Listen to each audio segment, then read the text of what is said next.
Assalamualaikum teman-teman, seperti biasa sebelum mulai Mimin mendoakan semoga teman-teman semua selalu dalam keadaan sehat walafiat.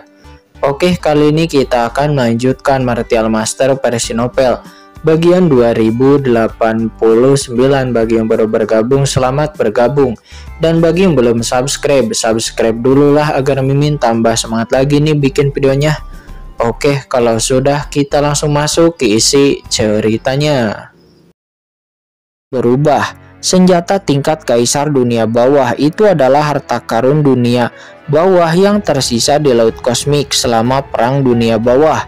Harta karun ini berisi napas dari dunia bawah yang sangat penting bagi orang-orang kuat di laut kosmik, dan ini memiliki efek pengekangan yang belum pernah terjadi sebelumnya. Qinchen ini sekarang dalam masalah. Boom, boom. Pada saat ini di dunia kota Nanyuan, tubuh besar Presiden Zhuo berdiri dengan bangga, ditutupi dengan baju besi kematian yang menakutkan. Dengan napas kematian yang dingin memenuhi udara dalam kehampaan ribuan mil sekitarnya, terdengar suara hantu menangis dan dewa melolong seperti kedatangan dunia bawah membuat orang bergidik. Senjata harta kaisar dunia bawah sebagai medan perang kuno yang pernah berperang melawan dunia bawah. Laut semesta selatan telah meninggalkan banyak senjata kaisar dunia bawah, dan senjata kaisar dunia bawah ini memiliki kekuatan asli dunia bawah. Itu sangat bermanfaat bagi orang-orang kuat di dunia bawah laut semesta. Oleh karena itu, ini adalah harta paling berharga di seluruh lautan alam semesta. Oleh karena itu, senjata kaisar dunia bawah apapun memiliki nilai yang luar biasa dan mencengangkan. Senjata kekaisaran dunia bawah ini biasanya dikendalikan oleh beberapa keluarga bangsawan kuno untuk memahami aturan dunia bawah. Namun tidak ada yang menyangka bahwa Presiden Zhuo benar-benar memiliki senjata kekaisaran dunia bawah tersebut. Dengan terintegrasi senjata kaisar dunia bawah, meskipun kultivasi Presiden Zhuo belum mencapai tingkat tahap akhir kaisar agung, namun itu sangat dekat dengan tahap akhir kaisar agung, dan tidak heran dia begitu percaya diri sebelumnya. Qinchen ini pasti sudah selesai. Presiden Zhuo telah memberi dia kesempatan untuk mengalah sebelumnya, tapi dia menolak. Idiot. Dia benar-benar idiot, menghancurkan jalan menuju kehidupan dengan tangannya sendiri. Suara-suara diskusi yang tak terhitung jumlahnya terdengar di kerumunan, dan banyak tokoh melayang di langit di kejauhan. Di antaranya pemilik Papiliun Abadi sedang duduk melihat ke sini dari loteng. Menarik, perpaduan yin dan yang. Mata Presiden Papiliun Abadi itu bersinar. Bagaimana dia akan melawan Qinchen ini? Bunuh. Presiden Zhuo tampak ganas. Dalam sekejap, boom, di tengah lolongan hantu dan dewa, sebuah pedang tiba-tiba muncul seperti langit yang tiba-tiba runtuh. Aura mengerikan dari dunia bawah bergabung dengan kekuatan Presiden Zhuo berubah menjadi cahaya pedang dingin, melintasi langit menebas keras ke arah Qinchen. Aura kematian. Kekuatan menakutkan langsung membombardir Qinchen dan membekukan kekosongan di sekitarnya. Namun pada saat ini Qinchen merasa seolah-olah dia telah kembali ke dunia bawah. Perasaan nyaman yang familiar membuat semua pori-pori di tubuh Qinchen sedikit meregang, dan dia merasa sangat nyaman. Apakah ini kartu truf Presiden Zhuo itu? Kata Qinchen. Dia tampak terkejut. Dia memikirkan, apa kartu truf Presiden Zhuo? Dan ternyata itu benar-benar ini. Saat ini Qinchen merasa dia tidak bisa tertawa ataupun menangis ketika aura kematian yang dapat menakuti orang-orang kuat di lautan alam semesta melewati tubuh Qinchen. Itu seperti angin sepoi-sepoi yang lembut yang bertiup di musim semi. Qinchen langsung merasakan perasaan yang sangat indah, dan dia bahkan sedikit tenggelam dalam perasaan ini. Dan saat berikutnya, cahaya pedang yang menakutkan dengan aura kematian yang mengerikan menghantam dadanya seperti kilat. Qinchen pun menundukkan kepalanya dan menatap kosong pada pisau tulang hitam di dadanya. Perasaan sebelumnya begitu nyaman, sehingga Qinchen merasa seperti sedang berendam di sumber air panas. Jadi dia tidak melawan dan membiarkan Presiden Zhuo melakukannya. Pisau tulang hitam pekat itu menusuk dadanya. Karena sangat nyaman, aku benar-benar sedikit bingung, kata Qin-chen. Dia agak sedikit sulit dipercaya.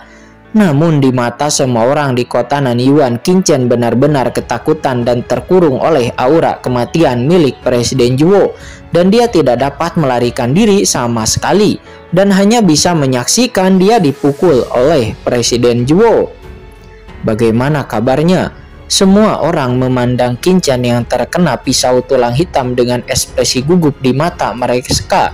Presiden Zhuo juga saat ini menatap tajam ke arah Qin-chen yang menunduk, dan dia melihat jubah baju Qin-chen robek di dadanya, dan pisau tulang hitam pekatnya telah menghantam dada Qin-chen. Akan tetapi itu hanya meninggalkan bercak putih samar di dadanya, dan kulitnya tidak tergores sama sekali. Sementara wajah Qin-chen sangat jelek, dia linglung sebelumnya, tapi dia tidak bisa menghentikannya sejenak. Kaisar tahap tengah puncak. Oh, aku benar-benar terpesona. Sebelum Qin-chen merasakan kepalanya sangat berat, dia merasa tertekan di sana. Akan tetapi terlihat Presiden Zhuo di seberang benar-benar bingung, dan tangan kanannya yang memegang pisau tulang pekat itu bahkan gemetar. Apa, seranganku bahkan tidak bisa mematahkan kulit anak ini? Bagaimana ini mungkin? Kata Presiden Zhuo. Keringat dingin bermunculan dengan cepat di dahinya, dan dia tidak bisa menahan gemetar di dalam hatinya. Kekuatan penuhnya bahkan tidak bisa menembus pertahanan kulit Qin-chen ini. Jadi bagaimana dia bisa bertarung? Berapa tingkat level tubuh Kaisar Agung milik lawan? Bukankah itu tubuh besar biasa? Tapi tubuh Dao biasa yang lengkap di atas tubuh Dao biasa itu adalah tubuh Dao yang tak terbatas. Dan di atas tubuh Dao yang utuh, Presiden Zhuo tidak mampu memikirkannya. Presiden Zhuo hanya bisa bergetar di dalam hati. Kekuatan penuhnya bahkan tidak bisa menembus pertahanan kulit Qin-chen ini. Jadi bagaimana dia bisa bertarung? Berapa tingkat level tubuh Kaisar Agung milik lawan? Bukankah itu tubuh Dao biasa, tapi tubuh Dao yang lengkap? Dan di atas tubuh Dao biasa itu adalah tubuh Dao yang tak terbatas, dan di atas tubuh Dao yang utuh. Presiden Zhuo tidak mampu memikirkannya lagi. Presiden Zhuo hanya bisa bergetar di dalam hatinya, karena dia baru menyadari bahwa ini dikenal sebagai tubuh Dao terkuat di lautan alam semesta. Jika Anda ingin mencapai tubuh Dao yang tak terbatas, maka Anda harus memahami 9 aturan primitif paling dasar dari lautan alam semesta dan mengintegrasikannya sebelum Anda dapat mencapainya di lautan kosmik yang luas. Saat ini orang-orang kuat manapun yang telah menguasai tubuh Dao yang tak terbatas memiliki reputasi yang sangat menakutkan dan merupakan eksistensi teratas di seluruh lautan kosmik. Orang seperti itu, selama dia mau, dapat bergabung dengan banyak kekuatan besar di seluruh lautan alam semesta dan akan menerima pelatihan berat tubuh Dao yang tak terbatas. Dan jika anak ini benar-benar tubuh Dao yang tak terbatas, maka aku akan mendapat masalah, kata Presiden Zhuo. Dia merasa takut di dalam hatinya. Jika dia ingin berurusan dengan orang seperti itu di kota Nanyuan, itu hanyalah salah satu dari 10 kekuatan gelap di kota Nanyuan, dan ada terlalu banyak cara untuk memimpin kekuatan kecil, bukan? Itu saja, tapi apakah dia tubuh ilahi dari jalan yang tak terbatas atau bukan? Tetap saja, Asosiasi Tengkorak dan Tulang tidak akan dapat memilikinya lagi. Tidak. Melarikan diri, aku harus melarikan diri dari kota Nanyuan dan kemudian menemukan cara untuk menemukan pohon suci Wukong, dapatkan warisan dari mantan Kaisar Mingkong, lalu menyeberang menerobos ke ranah selanjutnya. Dan ketika aku memasuki ranah Kaisar Agung tahap akhir, maka aku akan dapat memiliki kemampuan untuk mendapatkan posisi tinggi, dan aku tidak akan terus tinggal di sini, karena jika aku terus tinggal di sini, aku pasti akan mati, kata Presiden Zhuo. Satu pukulan telah gagal, seketika gagal untuk mematahkan pertahanan Qin-chen. Presiden Zhuo langsung memahami situasinya. Dia telah mengalami banyak pertempuran, dan tanpa ragu-ragu Presiden Zhuo pun berbalik dan mulai ingin melarikan diri dalam sekejap. Sosoknya yang semula megah dan tinggi seperti gunung yang mencapai langit saat ini menjadi kabur dalam sekejap, dan terlihat jelas bahwa dia ingin menghilang ke dalam kehampaan dan melarikan diri dari tempat ini. Ingin melarikan diri, kata Qin-Chen. Dia sedikit menyeringai. Apakah Presiden Zhuo terlalu pengecut? Mereka sudah bertengkar dan dia benar-benar ingin kabur sekarang. Ya, tapi sepertinya aku sedikit tidak mengendalikan diriku terlalu baik dan membuat orang menjadi takut. Sekarang sudah seperti ini, ayo kita akhiri dengan cepat, kata Qin-Chen. Dia menghela napas dalam hatinya. Dirinya awalnya ingin bertarung dengan Presiden Zhuo lebih lama untuk menunjukkan dengan sedikit kekuatan normal. Namun sekarang setelah masalahnya menjadi seperti ini, maka Qin-Chen hanya dapat menyelesaikannya dengan cepat. Memikirkan hal ini, Qin-Chen mengangkat kepalanya. Dengan mata tenang, dia melihat sosok Presiden Zhuo yang menghilang di depannya dan berdengung. Kekosongan di atas kota Nanyuan tiba-tiba melonjak. Apa yang terjadi? Semua orang di sekitar pun terkejut. Pada saat ini mereka merasa kehampaan di depan mereka tampak bergetar dan sepertinya tidak terjadi apa-apa. Namun terlihat Presiden Zhuo yang melarikan diri ke dalam kehampaan sebelumnya tiba-tiba langsung berteriak dengan menyedihkan, dan sosoknya jatuh dari kehampaan dengan celah besar yang muncul di dadanya di beberapa titik. Apa itu? Sosok Master Papiliun dari Papiliun Abadi yang awalnya malas-malasan pun tiba-tiba berdiri dan mata Phoenix-nya menatap ke depan dengan terkejut. Tidak, hati kaisarku, kata Presiden Zhuo. Dia menundukkan kepalanya dengan ngeri dan menatap dadanya. Tanpa diduga, hati kaisar di tubuhnya telah menghilang. Bahkan senjata kaisar dunia bawah di tubuhnya tidak dapat menghentikannya, tidak mempengaruhinya. Dan di kejauhan, di telapak tangan kanan Qin-Chen yang awalnya kosong, pada saat ini ada hati kaisar yang kuat dan gelap mengambang di telapak tangan kanannya. Hati kaisar ini mekar dengan aturan jalan yang tak ada habisnya, seperti kaya raya serni terindah di dunia, penuh dengan kekuatan dan kemegahan. Ini persis seperti hati kaisar milik Presiden Zhuo. Dan ledakan. Setelah kehilangan hati kaisar agungnya, Presiden Zhuo pun turun pada tingkat yang sangat mengkhawatirkan. Itu dari dekat dengan ranah tahap air kaisar agung saat ini menjadi kaisar agung puncak tahap tengah, lalu kemudian menjadi kaisar agung tahap tengah biasa, dan dia sampai ke puncak kaisar agung tahap awal, sebelum kemudian dia jatuh ke ranah kaisar agung tahap awal biasa, sebelum kemudian menjadi stabil. Tidak, aku harus pergi, kata Presiden Zhuo. Dia yang sudah kehilangan hati kaisarnya terus bergerak, wajahnya ngeri dan dia menyerbu ke arah langit yang jauh. Saroye, kata Qin-Chen, dia meliriknya. Baik tuan.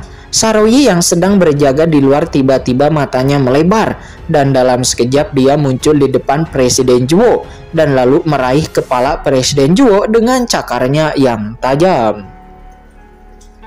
Pergi kamu. Presiden Zhuo meraung ketakutan dan marah, dan dia langsung menebaskan pisau tulang hitam pekat di tangannya, berubah menjadi cahaya pedang yang kuat dan berguling ke arah Saroye yang mencoba meledakannya. Namun Saroye mencibir, cahaya gelap mengalir dari tubuh besarnya dan sisiknya bersinar terang. Dia membiarkan pisau tulang hitam di tangan Presiden Zhuo menebas sisiknya, yang seketika terdengar bunyi berdentang. Suara benturan emas dan besi, hanya bekas dangkal yang muncul di sisik Saroye yang segera diperbaiki. Apa? Mata Presiden Zhuo seketika membelalak, namun Saroye menyeringai. Jika kamu berada di masa jayamu, aku masih akan sedikit takut padamu. Tapi sekarang, kamu telah kehilangan hati kaisar dan kultivasimu telah jatuh.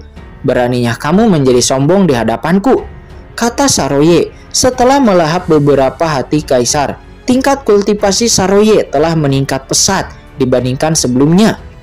Dan menghadapi Presiden Zhuo yang telah kehilangan hati kaisarnya, dirinya tidak peduli sama sekali saat dia berbicara. Cakarannya yang tajam seperti bintang terentang, seperti kilat, dan mengangkat Presiden Zhuo seperti mengangkat seekor ayam. Tuan, aku mengerti. Saroye memiliki 2 cakar raksasa di kiri dan kanan, yang satu membawa Ying Yi dan yang lainnya membawa Presiden Zhuo. Berhenti. Pada saat ini dengusan dingin tiba-tiba terdengar dan ledakan.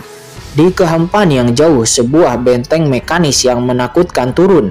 Itu adalah benteng mekanis gelap gulita yang tampak seperti dewa raksasa. Itu ditutupi dengan pelindung logam yang dapat ditembus. Matanya yang besar seperti bulan terang bersinar dengan cahaya dingin, menatap Saroye dengan dingin dan juga Presiden Zhuo yang ada di tangannya. Mereka berasal dari rumah Tuan Penguasa Kota, benteng mekanik Dewa Roh Raksasa dari rumah Tuan Kota. Dari yang diperintahkan oleh Penguasa Tuan Kota, Jenderal dari rumah Tuan Kota.